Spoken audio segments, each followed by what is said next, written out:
No one could believe it when Ibrahim Traoré released 150 tons of fish into Burkina Faso's rivers. People thought it was madness, a waste, a gamble, a dream too wild to succeed. But what happened after left the world stunned and turned that single act into a story of survival, hope, and a nation's rebirth. The morning air was heavy with dust when a long convoy of trucks rumbled through the villages. Lining the riverbanks of Burkina Faso, people came running from their homes. Children barefoot in the sand, elders leaning on sticks, all staring with wide eyes as the trucks stopped one by one. From the back of each vehicle came the sound of splashing water, the kind that hadn't been heard in these parts for years. Workers jumped down, hauling massive containers that seemed almost too heavy to lift. Murmurs of confusion spread quickly. What could possibly be inside? Then, to everyone's astonishment, President Ibrahim Traoré stepped out from one of the trucks, not surrounded by soldiers or armored guards, but dressed simply in his military uniform with rolled sleeves and a net in his hand.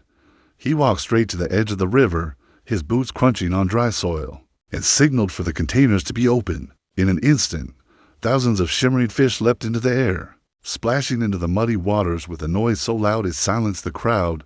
The children gasped, pointing with excitement, while the elders looked at each other in disbelief. Traoré raised his voice over the commotion, declaring, "Today we give life back to our rivers." His words echoed like thunder, carrying both promise and risk. For years, these rivers had been empty, stripped bare by drought and overfishing, leaving families with nothing but hunger. The idea that fish could return here seemed impossible, almost foolish. Some villagers clapped in hesitant hope, others shook their heads in doubt, but none could look away.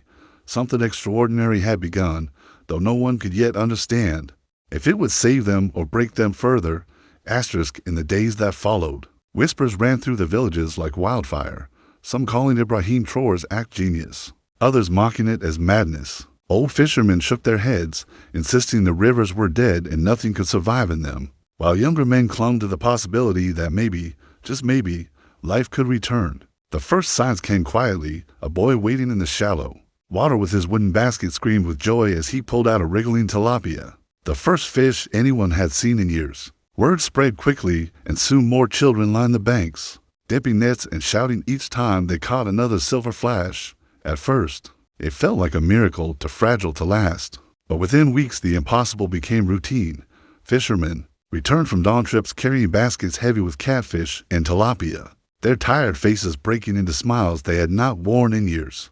Markets once barren now overflowed with fresh catches, the air alive with the smell of roasting fish and the hum of bargaining voices. Women carried baskets stacked high with food to sell, earning money to send their children to school, to buy clothes, to dream again. Families who once shared thin bowls of millet now sat together over steaming plates of fish stew, their laughter echoing across huts and courtyards. Even the river seemed to breathe again, their surfaces rippling with life for the first time in a long time. Hope spread faster than hunger. But beneath the joy still lingered questions. Would the rivers continue to provide? Or was this only a brief blessing that could fade as quickly as it appeared?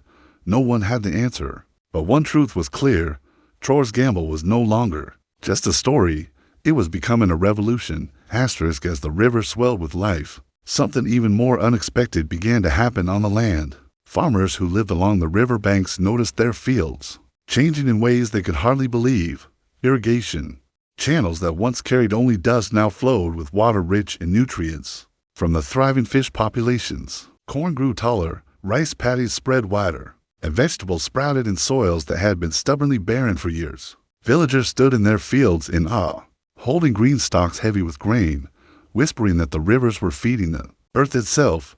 Women carried baskets of tomatoes, onions, and peppers to the markets, their colors as vibrant as the new spirit rising in the nation. Even the air felt different, alive with birds returning to the river banks, their calls mingling with the laughter of children splashing in the shallows. For the first time in memory, Burkina Faso was not only eating, but producing abundance. With its own hands, communities began to work together, building small dams and channels to guide the water to more farms, sharing seeds and tools as if the survival of one family depended on the survival of all.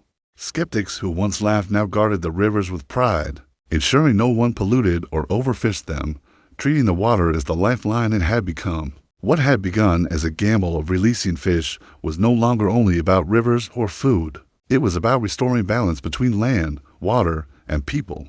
The nation was waking up to its own power, realizing that survival did not have to come from aid ships or foreign promises, but from the soil beneath their feet and the rivers running through their homeland. And for the first time, hope felt stronger than hunger. As the months passed, the fish revolution spread far beyond the river sides, sparking a wave of opportunity that touched every corner of Burkina Faso.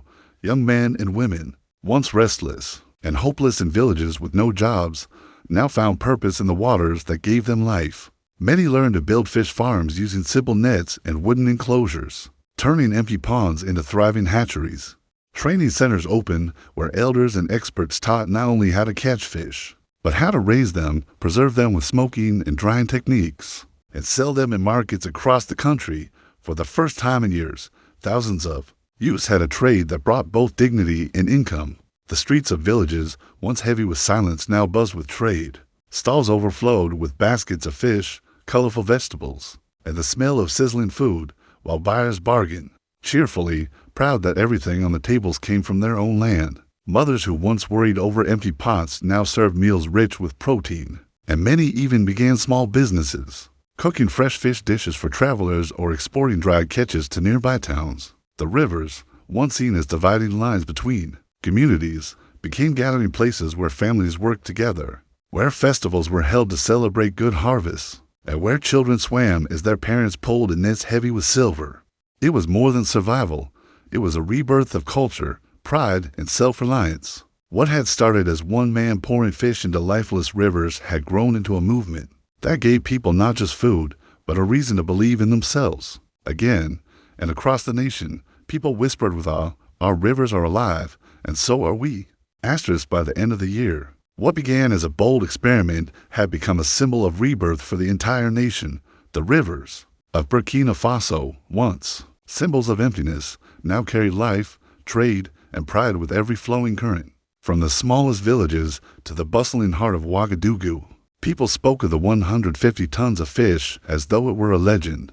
Families no longer waited for foreign shipments of food. Instead, they celebrated meals caught with their own hands. Farmers proudly displayed harvests that grew from soil enriched by thriving waterways. And youth, once restless and hopeless, stood tall as entrepreneurs, traders, and protectors of their rivers. Even neighboring countries began to take notice, sending delegations to learn how Burkina Faso had turned scarcity into abundance. Ibrahim Traoré, standing on the banks of one river at sunset, reminded the gathered crowd, "We do not need to beg for survival. Our strength lies in what we create together." His words rang out like thunder, not just as a message to his people, but to the entire world. The fish in the rivers were no longer just a source of food. They were a symbol of resilience, unity, and vision. The story of Burkina Faso's rivers had ended one chapter of struggle and opened another of possibility. And as night fell, the waters shimmered under the moonlight, carrying with them a promise. The nation that once starved was now feeding itself, and its future would flow as endlessly as its rivers. If this story moved you, share it with the world. Let Burkina Faso's courage inspire others. Subscribe to Faso Histories for more untold stories that Africa and the world needs to hear. If this story moved you, share it with the world. Let Burkina Faso's courage inspire others. Subscribe to Faso Histories for more untold stories that Africa and the world needs to hear.